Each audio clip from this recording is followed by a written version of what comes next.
Yes, people, hope we are well. And this video, we're going to talk about how to build muscle as a hard gainer. I just want to make sure that my audio is on. Audio seems to be on. Cool. All right.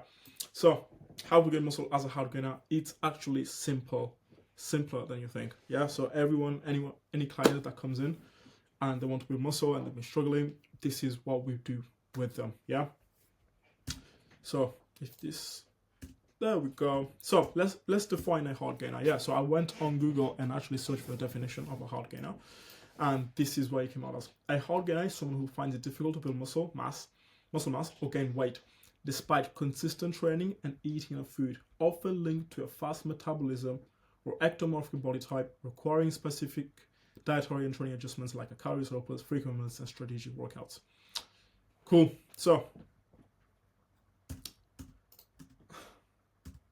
So technically, I am a hard gainer because I weigh around 168 to 169 pounds, which is about 76 and a half, and I eat 3,700 calories. Not a lot of people who weigh this much eat this much, and I'm not putting on weight that quickly, so my food will probably go up in the next couple of weeks. Yeah. So I know a lot of people who are heavier than me and who eat less and still gain weight. So I literally had an MMA session today, one-on-one session with my coach George. And he's 82 kilos and he eats between 24 and 2,600 calories per day. And I was surprised. I thought, yo, you can get away with so much more. And if he's a little bit more, he will gain weight. So there's specific ways to do this, yeah? But it's actually pretty simple, yeah?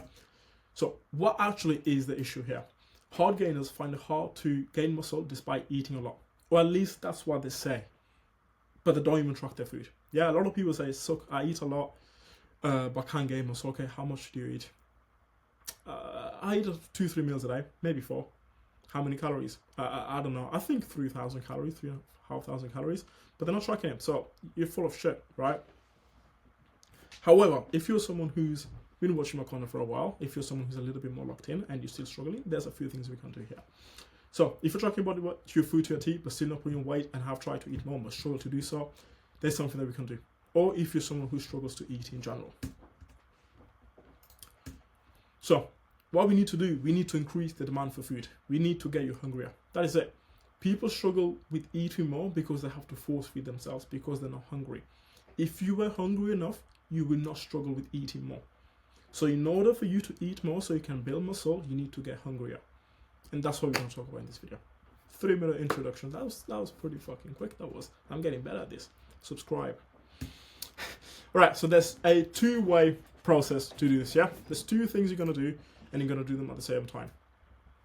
You do this, you're going to be hungry by forever. Right? I'm on 3.7k calories, and I'm pretty hungry. Like, I could eat 4,000 calories today if I want to.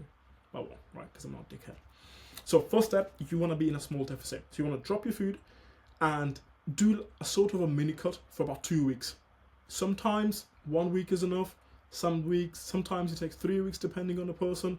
But usually around the 2-week mark is pretty good, right? So you go on caloriecalculator.net to figure out the calories you will need. Then you're gonna be in a deficit. However, you can have 2 meal plans. Sounds complicated, but super fucking easy. You're gonna have 1 meal plan for your training days and 1 meal plan for your rest days. You have the same foods, okay? The only thing you're gonna do is adjust the amount.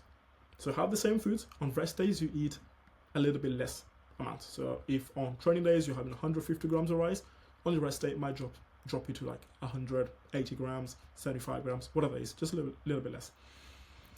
On training days, you want to eat a little bit more, especially carbs. I mean, mainly carbs, before and after training. However, you still want to be below maintenance.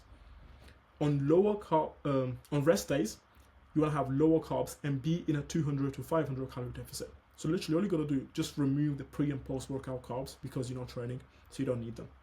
Yeah, you're going to have a little bit higher carbs on training days just so that you've got enough food in you to fuel your performance so that you're not losing muscle, you're still strong, maybe even getting stronger. On training days, on rest days, you're not training, therefore you don't need to get stronger on those days, right? All you need is to recover, and that will be done through protein, so you don't need as many carbs. Keep protein and fats the same on each day. So the only thing that changes between these 2 days is the amount of carbs that you have. Okay? You can have about 20, 25, 50 grams of carbs extra on training days to begin with, okay? And you want to stay on this for 2 weeks. Again, sometimes it takes a week, sometimes 3, sometimes 4, but usually for most people is about 2 weeks, yeah? That's pretty much it. Then, second step, you need to do cardio. Yes, you do need to do cardio when bulking as well. So apart from this, what I'm going to talk about is simple things you need cardio for, man. I see a lot of people, and I used to do this myself. I'd get heavier and then I'm struggling to walk fast. I'm struggling to run. I go play football with the boys and I'm struggling. I get out of breath when I'm going up the stairs, right? And also things like when you're training legs, a lot of the time people stop not because their legs have given out, like on leg press or hack squats or lunges, but because they're out of breath. So if you're doing cardio, you're keeping your heart healthy, you're keeping your heart rate, you keep your resting heart rate low. You'll be able to push a little bit more on legs so that they'll actually grow, and overall you just feel better. You won't feel like a sluggish fat piece of shit. You know what I'm saying? I eat a lot, but I don't feel sluggish or fat, and I'm not fat, right? Nothing that's high intensity, no high rocks bullshit. Nothing that's high intensity. You don't need to do all these circuits that you people do. All you want to do is some steady state cardio that brings your heart rate around 120 to 130 beats per minute. So maybe do a Stairmaster, maybe do a cross trainer. I prefer cross trainer, it's a little bit easier. Just go and do it. Check your watch, make sure your heart rate is between the 120 to 130 BPM. All you want to do is 60 to 90 minutes throughout the week. So you could do 4 sessions of 15 minutes each, 3 sessions of half an hour, like between 60 to 90 minutes. That's it. That's a really good guideline. That's a really good number basically. And obviously you want to be doing steps, 8 to 10,000 steps per day, right? Just so that you're moving.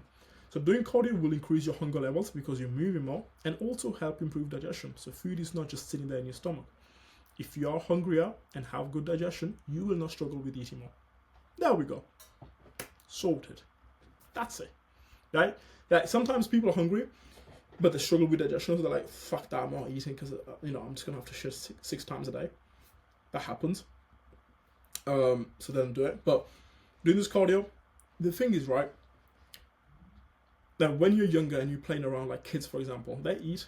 Kids are not like, I don't want, like maybe sometimes they are, but when we're younger, for example, people say, oh, I was younger, I could eat whatever I wanted and I wouldn't gain weight. But now I'm a little bit older and I look at food and I gain weight. That's because when you were younger, you were a little bit older, you were a little bit more active. Obviously, metabolism has slowed down. But a big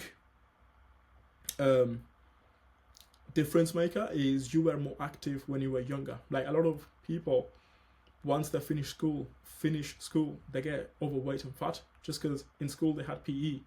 But after school, they don't have PE, they don't go to the gym, they don't have that physical exercise anymore. All they do is work and sit down. Boom, and they get fat, metabolism slows down, and then they look at food and they get fat. Whereas if you just keep moving, you're going to be hungry. Boom. Right? Then, however, this is not the end of it. The next steps, this is aftercare, right? Once you've finished those 2 weeks, you'll be in a position where you want to eat everything you see on site. Yeah, I thought I was a hard gainer. Like, I would struggle to eat 3,500 calories, yeah. I had to force feed myself to do it. But I got to a position where, when we went through this process, me and my coach, after 2 weeks of doing this, I was hungry as fuck. I thought I could eat like 3,500, 4,000 calories now. But what you want to do then is don't eat everything inside. The mistake that a lot of people make is they're feeling hungry, they're like, oh shit, this is working, I'm hungry now, I can eat. And they go back to, like, let's say they were on 2,000 calories on this mini cut. They go back on 3,000 calories. They're okay for a couple of days, maybe a week or even 2 weeks, but then they go back to square one because they're like, oh, they hate food now. Because the jump that you made was too high, so you want to go step by step. I say, even if you run, for example, yeah, when you're running, you're going one step at a time. Same thing here, you're not jumping, right? So what you want to do is add 25 to 50 grams of carbs each week, mainly on your training days. So let's say you train 4 times a week. On those 4 days, you can add anywhere from 25 to 50 grams. And you want to have that mainly around your training so that, you're feeling your training, you're strong in the gym, you're setting PBs, and you're getting stronger, which means you're building muscle, yeah? Rest days, you still want to be lower. So don't do anything at the start, especially. Don't do anything on the rest days. Still keep them low so that you still feel hungry. Okay. Monitor your weight, and if it's going up at a rate of 0.5% to 1% of your body weight per week in pounds, by the way, not kilos. If it's kilos, just half it. If it's in pounds, then you're okay. It's closer to 1% if you're really lean or a beginner. Let's say you got a six pack, you're really lean, then 1% is okay. Or if you're a beginner, because you're gonna gain weight a little bit faster anyway. If you're a little bit more experienced, about 0.5%. Okay, so let's say you weigh 180 pounds. A good rate would be 0.9 pounds to 1.8 pounds per week. That's a good rate. If it's below the 0.5%, then add another 25 to 50 grams of carbs the following week on training days. Yeah, so let's say you're 180 pounds and you've increased your carbs, but this week you pour like half a pound only. So it's less than 0.5%, okay? Just add an extra 25 to 50 grams per week. That's it. People say, oh, I'm not gaining weight, I'm actually going lower, whatever that is, let me just add a shit ton of calories. What's gonna happen? The thing with this, with muscle gaining is you could be in a 200 calorie surplus or you could be in a 500 calorie surplus. In a 500 calorie surplus, you will gain more weight. However, the amount of muscle that you build will be the same. You'll gain weight, you'll get stronger quicker on a higher surplus just because there's more of you. If you weigh more, you're gonna lift more weights. But the actual amount of muscle that you build is gonna be the same. That's why dirty bulking is not the way, because you build the same amount of muscle as someone who's in a surplus but less than you, but then your cut is going to be much longer because you gained a shit ton of body fat. Okay, so you want to do this process slow. Then if it's above this 1%, then pull back slightly on those carbs. Again, 25 to 50 grams, yeah? From here, it's rinse and repeat. Track your weight. If it's going up between this range, great, okay? Add a little bit of food. If it's between this, then keep the same food, sorry. If it's below this 0.5%, then add food. If it's more than this, then pull back a little bit, okay? At the start, you'll be closer to this 1% because you're lean, your body's a little bit more sensitive, and because you've been used to eating lower carbs, because you were cutting down, your body retains a lot more water. But once you are, a few weeks into it, probably like 4 weeks, 8, 12 weeks into it, you want to be around the 0.5% of gain. If it's around here, keep the same food, or slightly higher, keep the same food. If it's lower than this, then drop.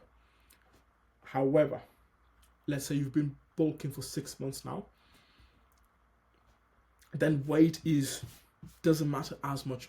If you're getting stronger in the gym, but let's say your weight is not going up, I would probably still keep the same food. Okay, just because 6 months of doing this, you get a little bit body fat. You don't want to just push food and just get an extra body fat, right? If you're getting stronger, you're still somewhat building some muscle, yeah? Then every now and then, let's say, when it comes to adding food, yeah? Let's say that for 3 weeks in a row, you add food to your training days only, okay? Then the fourth time you need to increase food, you just add that tiny bit of food onto your rest days. So they're both going up, but the training day is going up a little bit higher.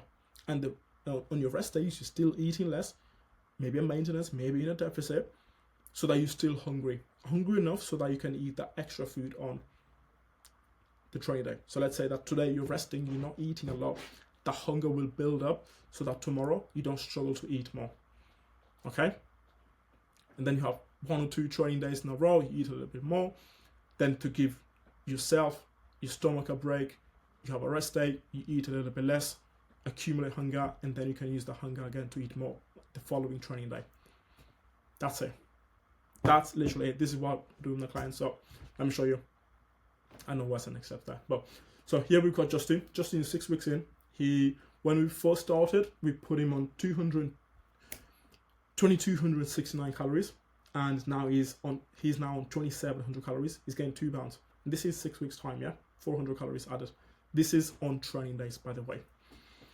Justin, 14 weeks in, we started him at 2,400 calories. So he was with another coach. I think he got to 1,800, and then they reversed up to 2,400. So that's what we did as well. From 2,400, He's now eating 3,400, so an extra 1,000 calories on his training days, and he's 4 pounds up. Okay, and then we got Anthony. This was a little bit of a longer transformation. Anthony here, when he first came to me, he was eating 1,300 calories, and he looked like this. When we finished, he was eating 2,800 calories and looked like this. So more than double the amount of calories, and he stayed the same weight. So he was, do you know what I'm saying? They have 69 kilos, I think. Both pictures 69 kilos. So this is how we do it properly. That's what we did with every single one of these clients.